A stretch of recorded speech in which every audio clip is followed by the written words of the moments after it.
अस्सलाम वालेकुम। Let not math BMhistory में आज हम सॉल्व करने वाले हैं लॉ ऑफ एक्सपोनेंशियल चेंज। ठीक है, so law of exponential change हम लोग दो चीज़ों के लिए प्रूफ करेंगे, एक फॉर ग्रोथ एंड एक फॉर डिके। ठीक है, यहाँ पर हम लोग ने क्या किया हुआ है, हम लोग जो है इसको डायरेक्ट यूज़ करेंगे, बट सम टाइम इसका प्रूफ आता है। एंड हमेशा मैंने आपको कहा कि जब भी किसी लॉ का नाम होता है तो हम उसको जो क्या बोलते हैं, इम्पॉर्टेंट बोलते हैं। ये हमेशा जो है एग्जाम में आता है इसका प्रूफ। ठीक है, या तो शॉर्ट में आता है या तो MCQs में ज़रूर आता है कि what is law of exponential change etcetera. ठीक है, सो जल्दी से चैनल को सब्सक्राइब कर दीजिए अगर अभी तक आपने चैनल को सब्सक्राइब नहीं किया। इसी के साथ मैं हूँ बुशरा एंड आप देख रहे हैं बुशरास कोचिंग।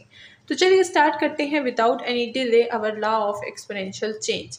सबसे पहले हम लोग ने जो है एक फंक्शन लेना है। फंक्शन है हमारे पास the dy by d of t equal to k of y। ठीक है, हमारे पास एक फंक्शन है, मैंने टेढ़ा लिख दिया, इसको ज़रा सीधा कर देते हैं। ठीक है, k ऑफ y हमारे पास एक फंक्शन है। अब इससे हमने अपना लॉ ऑफ एक्सपोनेंशियल चेंज जो है वो प्रूफ करना है। ठीक है, तो गिवन हमारे पास एक डिफरेंशियल इक्वेशन है, यहाँ पर लिख देंगे गिवन डिफरेंशियल इक्वेशन। ठीक है, गिवन डिफरेंशियल इक्वेशन है हमारे पास। अब हमारा एम क्या है, हमारा एम है to solve this equation. So let's separate the variable and integration. ठीक है, तो यहाँ पर हम वेरिएबल्स को अलग कर देंगे एंड इंटीग्रेशन का पार्ट जो है वो अलग बना देंगे। किस तरह से, लेट्स सी। ये हो जाएगा हमारे पास ये जो y है हमें यहाँ पर इसकी ज़रूरत नहीं है, सो ये हो जाएगा 1/y। y जो है यहाँ पर ट्रांसफ़र हो जाएगा, इक्वलिटी का साइन बीच में लगाते हैं, k अपनी जगह पे रहेगा। डी ऑफ टी यहाँ पर कर देंगे, डी ऑफ टी यहाँ पर क्या रह जाएगा, डी ऑफ वाई जो है यहाँ पर हमारे पास रह जाएगा। ठीक है, अब ये हो गया हमारे पास एक प्रॉपर जो है हमारे पास फंक्शन बन गया। अब हम लोग इसको क्या करेंगे, इंटीग्रेट करेंगे बोथ साइड्स पर। तो चलिए इंटीग्रेट करते हैं, इंटीग्रेट ऑन बोथ साइड्स। सो यहाँ पर भी इंटीग्रेट हो गए, यहाँ पर भी इंटीग्रेट होगा विद अगर यहाँ पर हम देखें, ये विद रिस्पेक्ट टू y जो है इंटीग्रेट हो रहा है, ये with respect to t integrate हो रहा है। ठीक है, सो यहाँ पर हम लोग सिंपल चीज़ लेंगे। अगर हम लोग थॉमस कैलकुलस 11th एडिशन की बुक को देखें तो वहाँ पर थोड़ा सा डिफिकल्ट हो जाएगा। मैं कोशिश करूँगी कि मैं ये वाला भी सॉल्व करूँ एंड नेक्स्ट मैं दूसरी वीडियो जो है वो थॉमस कैलकुलस के बुक वाले मेथड पर बनाऊँ। ठीक है, सो ये हो जाएगा हमारे पास, नीचे फंक्शन है, ऊपर उसका डेरिवेटिव है, तो हमारे पास क्या आ जाएगा, हमारे पास आ जाएगा नेचुरल लॉग ऑफ y, जैसे कि हमें पता है। एंड यहाँ पर हमारे पास k है, with respect to t integrate हो रहा है, तो क्या आ जाएगा, k ऑफ t आ जाएगा।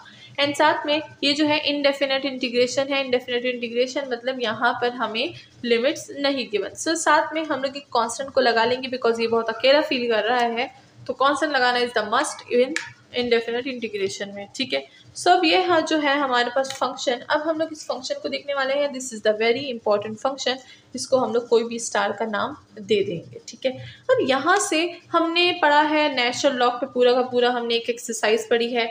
एक्सपोनेंशियल फंक्शन पे भी पूरी एक्सरसाइज हम पढ़ चुके हैं, तो होप के पुराने स्टूडेंट्स को यहाँ पर कोई भी जो है प्रॉब्लम नहीं होगी। ठीक है, तो अब हम लोग वही सारी जो है प्रॉपर्टीज़ यूज़ करेंगे एंड इसको प्रूफ करेंगे। तो सबसे पहले अगर यहाँ पर देखिए नेचुरल लॉग है, ठीक है, तो हम लोग नेचुरल लॉग को ख़त्म करने के लिए क्या यूज़ करते हैं, एक्सपोनेंट यूज़ करते हैं। तो अप्लाई करेंगे बोथ साइड एक्सपोनेंट। ठीक है, सो हमें पता है कि नेचुरल लॉग और जो एक्सपोनेंट है एक दूसरे के इनवर्स फंक्शन है। तो अगर यहाँ पर मैं बोथ साइड एक्सपोनेंट अप्लाई कर दूँ तो मेरे पास natural log y equal to ये हो जाएगा kt। ठीक है, एक्सपोनेंट अप्लाई कर रही हूँ तो मेरे पास क्या हो जाएगा, ये हो जाएगा e की power k of t plus ये हो जाएगा e की पावर ऑफ c। ठीक है, सो मैंने बोथ साइड एक्सपोनेंशियल अप्लाई कर दिया। अब हमें पता है कि e और जो नेचुरल लॉग है ये एक दूसरे के क्या है, इनवर्स फंक्शन है, तो जब भी आपस में आते हैं कैंसिल होते हैं, तो ये दोनों भी कैंसिल हो जाएंगे। हमारे पास क्या रह जाएगा, हमारे पास रह जाएगा y इक्वल टू e की पावर, अच्छा दोनों क्या है, दोनों हमारे पास प्लस में है, तो अगर हम देखें प्लस की चीज़ हमारे पास मल्टीप्लिकेशन में जो है हम लोग इसको लिख सकते हैं। जैसे अगर मैं इन सबको पहले तो अगर हम लोग इधर बात करें कि c की बात करेंगे, एक्सपोनेंट अप्लाई कर रहे हैं तो हम इन दोनों पे अलग अलग नहीं करेंगे, हम क्या करेंगे, c ऊपर प्लस में चला जाएगा। ठीक है, इस पूरे पे अप्लाई होगा तो एक साथ ही लिख देंगे। अब इसको अलग करेंगे, बेसिस सेम है, पावर ऐड हो रही है, तो हम क्या करेंगे, बेसिस को अलग कर देंगे। ठीक है, तो ये कुछ इस तरह से हो जाएगा।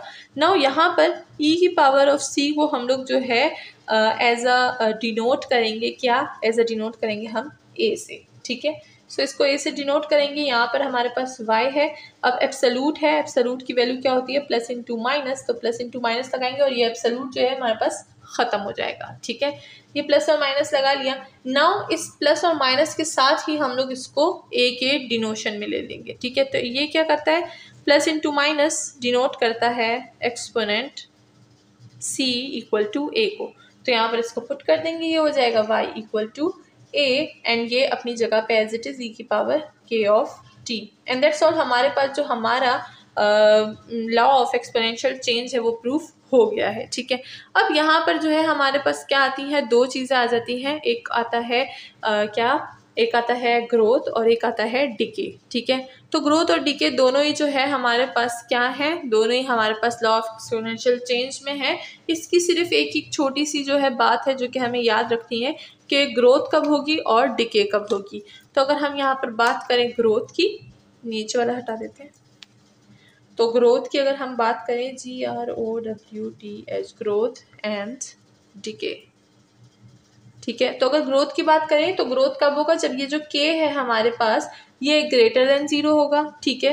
एंड डिके कब होगा, जब k लेस देन 0 होगा। And that's all. हमें सिर्फ यही याद रखना है कि ग्रोथ कब होगा और जो है हमारे पास डिके कब होगा।